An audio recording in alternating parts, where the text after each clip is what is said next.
Chapter for the nursery's family day. My husband, Gary Lane, said that he was busy at work and told our daughter, Emily Lane, and I not to participate in the event. I looked at Emily's disappointed face, my heart ached, therefore, I decided to take Emily to the event myself. As soon as we arrived at the nursery, we saw Gary carrying a little boy in one hand and holding his childhood sweetheart, Shannon Harvey's hand in the other. They looked like a family of three and were very happy, that was.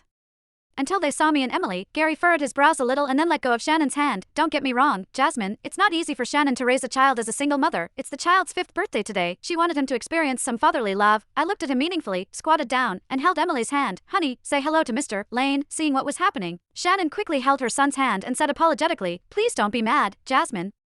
Gary's just doing me a favor. My child never had a father. It's his 5th birthday today, and Gary's just fulfilling his wish. I looked at her with a meaningful smile. If that's the case, since Emily and I are here, shouldn't you give Gary back to us? After all, we're the real family of 3. Shannon was a little taken aback, but her son was unwilling to let Gary go. Dad, you promised to spend the day with me and Mom. The 5-year-old child glared at me with fierce eyes. Before I could say anything, Gary stepped in front of the mother and son. He looked like he was protecting them. His voice was a little impatient. Jasmine, you have a child as well. Don't you understand what a child wants? Shannon and I grew up together. I'm just spending one day with them. One day, that's all. Are you even going to make a fuss about such a minor thing? His words infuriated me. Could it be that I'm the one to blame for Shannon's misfortune? At that moment, the other parents of the nursery's students gradually arrived. Some came over to say hello, good morning, Shannon and Gary. The 3 of you are always here for every family day. Unlike my husband, Jake, he always says that he's busy at work and doesn't care about his child at all. Shannon replied awkwardly and Gary tried to avoid eye contact. I couldn't help but ask, Gary, so this is the one day you were talking about? Gary became infuriated and grabbed my arm. Jasmine, there are a lot of people here, let's not make a scene. He then lowered his head, looked at Emily, and said in a low voice, it's also not a good thing for Emily if you cause a scene, wouldn't you say? Emily was a little puzzled when she suddenly heard her name being mentioned. She looked around and didn't seem to know what was going on. She leaned against my leg and her hand which was holding mine was already sweating. I could sense her uneasiness. So I squatted down and patted her head. There's no need to be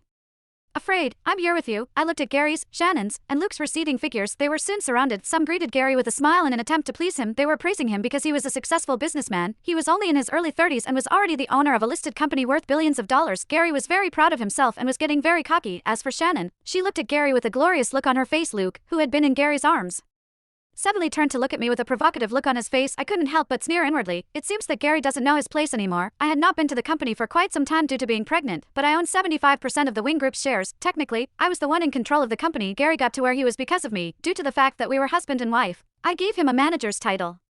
I unlocked my phone and sent a message to the company's human resources department. Joe, remove Gary from the manager's position and make an internal announcement next Monday. I then sent a message to the company's legal department. Ben, draft a divorce agreement for me and Gary. Gary, I'm the one who decides if you can depend on me or not. I said inwardly. Chapter soon, the nursery's family day event officially began.